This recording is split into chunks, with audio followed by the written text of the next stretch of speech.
É um prazer muito grande estar tendo a chance que você me consente, me dá, de entrar aonde quer que você esteja. Foi uma decisão sua, parar, continuar ou não, mudar, é uma questão pessoal, mas até aqui você está me vendo, seja pela primeira vez ou seja porque em estando vendo, habituou-se a fazer isto. De outro lado, eu também convido você a vir até onde eu estou, aqui a minha casa. Eu já tenho dito repetidas vezes que o que eu faço aqui não é um programa de televisão, é apenas algo que está sendo feito e que a televisão veicula. Mas o espírito não é o espírito televisivo, é a vontade de falar direto ao coração e com intimidade. E por isso eu convido você aqui para minha casa, para o ambiente de todos os dias. Não há aqui nenhum tipo de empavonamento para nada. As coisas estão sendo colocadas a você como se você estivesse assentado ou assentada aqui ao meu lado, numa cadeira, como centenas de pessoas já o fizeram e outras continuam fazendo quando vêm aqui conversar comigo sobre os assuntos mais diferentes desta vida. Hoje eu quero falar com você sobre um texto aqui no profeta Jeremias, no Velho Testamento. É Jeremias, capítulo 13, verso 23. E esse texto fala sobre algo com o que todos nós lidamos todos os dias.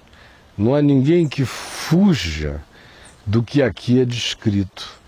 Veja só as imagens fortes que Jeremias usa falando da parte de Deus para nos designar o poder extraordinário que o mau hábito, que os maus costumes, que os condicionamentos viciosos podem exercer sobre a vida de um ser humano. Aqui está dito: pode acaso o etíope, que tem a pele negra, mudar a sua pele? Ou o leopardo mudar, tirar, arrancar as suas manchas? Se eles conseguirem essa proeza, esse milagre, esse fenômeno, o etíope de alterar a cor da sua pele, ou um anglo-saxão, ou um ariano transformar-se por si só em negro, ou um leopardo tirar as manchas da sua camuflagem, ou se conseguirem fazer isso por si mesmos, diz o profeta, então podereis vocês fazerem o bem, estando acostumados a fazer o mal. Ele diz que fazer o mal pode se transformar em algo tão entranhado na pessoa que é equivalente à pele, à imutabilidade da cor da nossa pele, seja qual seja a nossa raça. E é tão entranhado quanto é para um leopardo as manchas da sua pele. E tanto um homem não pode alterar a cor da sua pele, Michael Jackson que o diga, quanto também um leopardo não produz essa façanha de si mesmo. E o que está, portanto, dito é, assim como eles não conseguem fazer isto porque a pele é algo intrínseco, as marcas constitutivas de um animal também o são, e essas mudanças ocorrem durante milênios e milênios e milênios e milênios de alteração gradual aqui e ali com alguns solavancozinhos, mas nada que um ente individual particular, um indivíduo, um etíope indivíduo, não os etíopes como raça no curso de milênios, mas o indivíduo possa fazer por si mesmo. E nenhum animal, exceto aqueles dotados de dons e características miméticas, de alteração camaleônica, ou como fazem polvos e lulas com uma maestria celestial maravilhosa, mas não sendo dessa natureza, nenhum animal consegue essa alteração. E aí, caracterizando o significado de um mau costume, de um mau hábito, ele compara essas coisas e diz que um mau hábito pode se transformar numa realidade tão atávica, tão entranhada, tão impregnada na gente, que é equivalente a uma pele, a uma mancha característica de uma raça. E ele diz, se for assim, se vocês estiverem acostumados a fazer o mal, como é que vocês conseguirão fazer o bem? Vocês conseguirão fazer o bem estando tão intrinsecamente acostumados a fazer o mal, tanto quanto um etíope conseguiria mudar a cor da sua pele ou um leopardo arrancar de si as suas manchas, ou seja, é uma impossibilidade para um e para outro, tanto quanto é para você. Você não vai conseguir nunca. Aí você diz, bom, então eu estou perdido. Está, na realidade está. É por isso que as famílias se arrebentam tanto, os casamentos se dissolvem com uma facilidade estúpida, as pessoas desistem umas das outras cada vez com mais rapidez, porque cada vez menos as pessoas conseguem ver a perspectiva de mudança nas outras. E aquelas que, por exemplo, se escondem atrás da religião ou de religiões, especialmente as religiões mais moralistas, mais legalistas, mais dadas a vestirem o indivíduo de uma pele exterior, plástica e artificial, de comportamentos que não correspondem a nada no coração, aqui e ali surpreendem as pessoas desavisadas com o fato de que quanto mais legalista o indivíduo é, quando ele tem o surto dele, mais doido, translocado, maluco, insano, irreconhecível ele fica, porque no máximo essas coisas geram uma camisa de força, mas não alteram intrinsecamente nada. De modo que, de fato, é assim que é. É assim que é e a gente está perdido. Porque o negócio é profundo. O nível da perversão é aguda.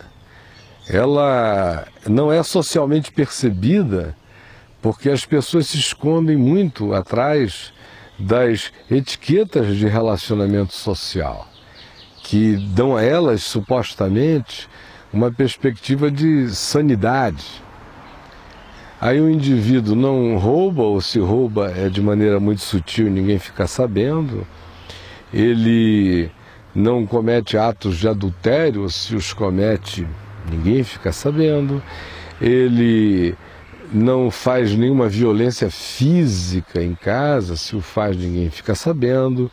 Ele aparentemente é um filho prestativo e que se importa com os pais, se não é, mas ninguém socialmente nota nada grotesco.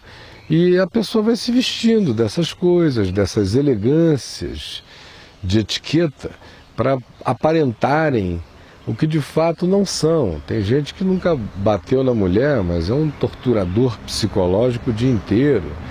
Ele não trai a esposa ou o marido fisicamente, mas a mente é um bordel romano de fazer Calígula e Nero corarem de vergonha e Messalina se tornar uma virgem puritana. Tamanha a maluquice na cabeça dos indivíduos e seus fetiches e doenças. Ele ali, todo arrumadinho. Ele não rouba do ponto de vista físico, mas ele vive em estado permanente de cobiça.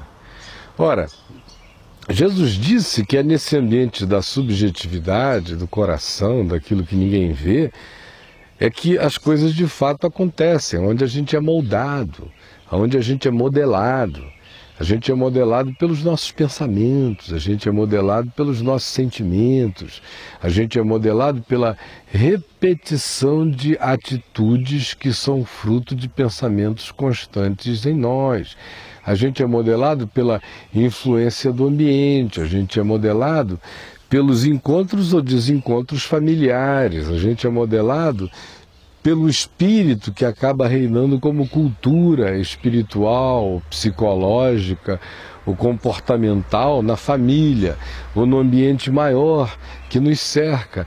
A gente é modelado por todas essas induções e sugestões de terceiros, e nesses dias os terceiros mais poderosos são a mídia, as várias formas de mídia, de opinião, de penetração nesse queijo suíço que é a alma da gente, que vai sendo invadida de todos os lados. A gente é modelado também pelas repetições genéticas que vão passando de geração a geração, de modo que ninguém consegue fugir das cargas genéticas que recebem, as quais também são moldadas por pensamentos, por comportamentos, por culturas e ritos, por todas as coisas que um povo, ou uma família, ou uma tribo, ou uma sequência genética vai fazendo de geração em geração, que vai se entranhando na gente, vai virando valor agregado, vai às vezes virando um braço a mais, uma perna a mais, vai virando coisa, vai fazendo da gente uma deusa hindu de membros adicionados, de anomalias que a gente diz, isso sou eu, e de fato não é. É uma carga que você não tinha que estar carregando, mas que vai marcando, vai virando coisa entranhada, tão impregnada que você pensa que é o seu ser, e que vai vivendo para repetir isso, geração após geração, essa mesma desgraça. Aí tem gente que vem e chama isso de maldição hereditária e vende um pacotinho de cura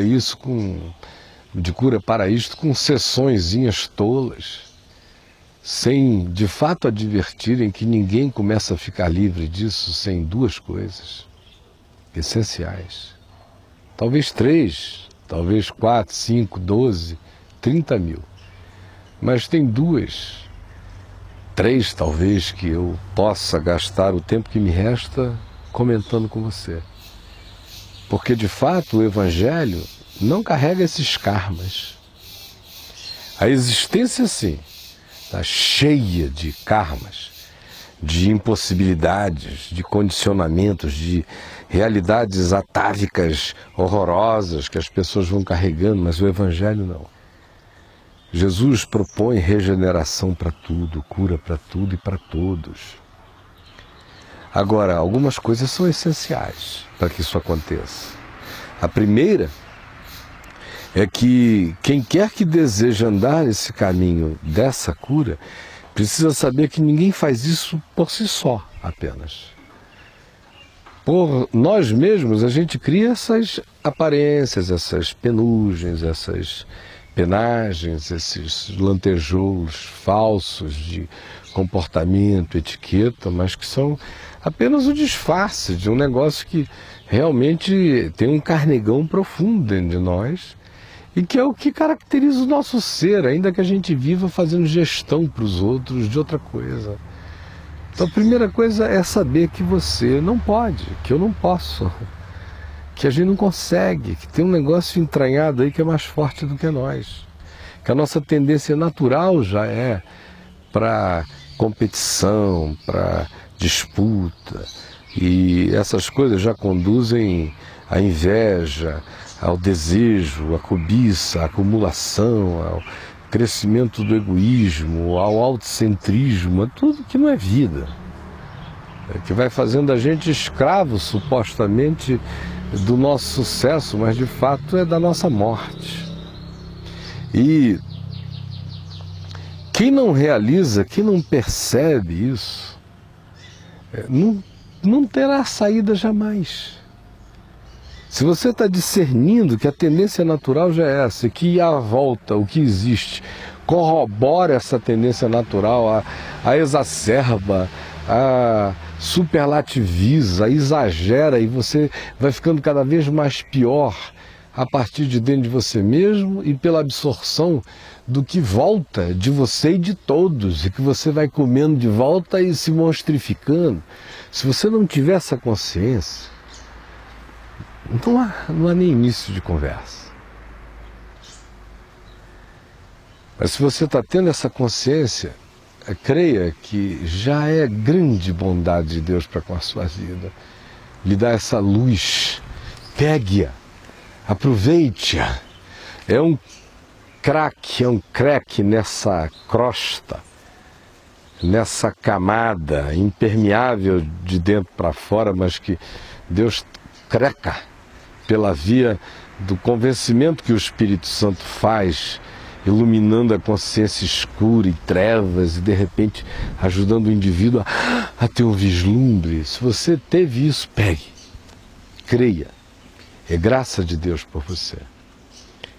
A segunda coisa que você precisa saber é que uma vez que você se apodere disso e diga: eu quero, eu vi, meu Deus, eu vi que o que eu tenho não é vida, eu só estou condicionado nessa escravidão de hábitos muito estranhos, de olhares viciados, de sentimentos esquisitos, de hostilidades e de derivados do ódio, da disputa, do domínio, da conquista, da tirania, da suspeição, da desconfiança.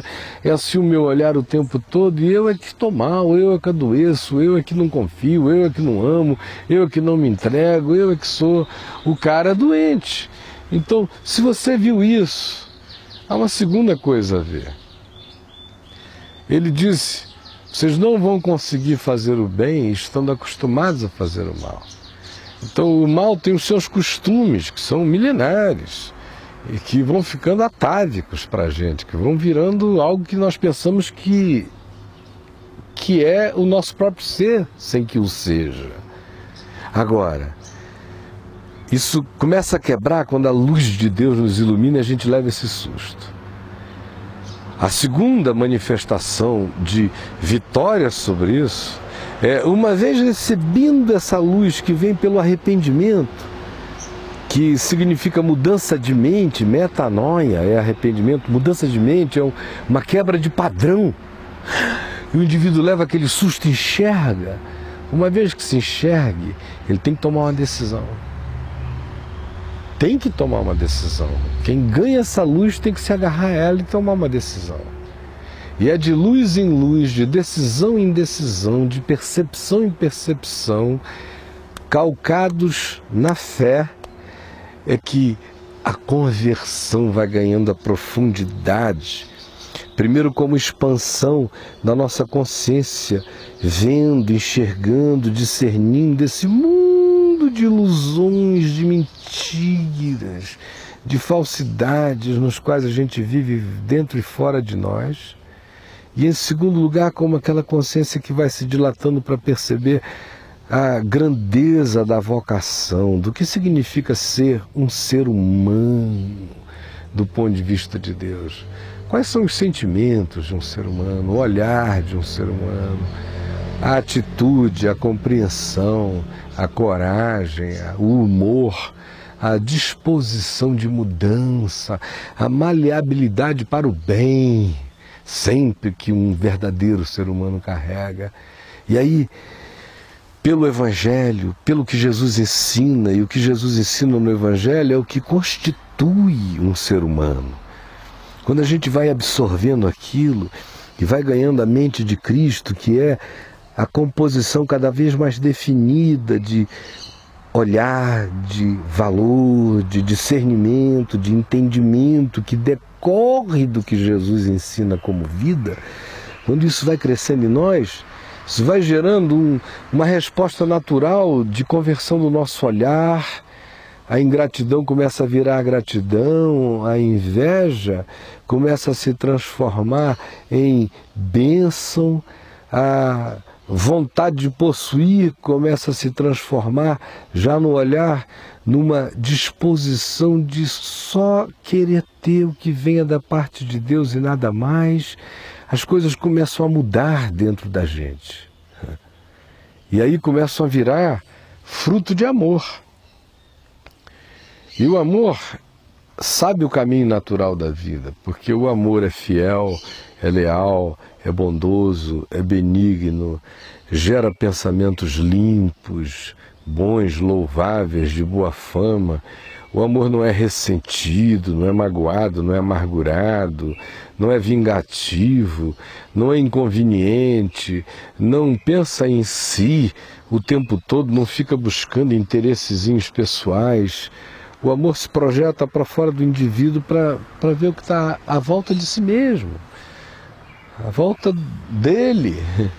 E ele vê e age conforme. Então, quando isso acontece dentro da gente, o processo de conversão está se instalando.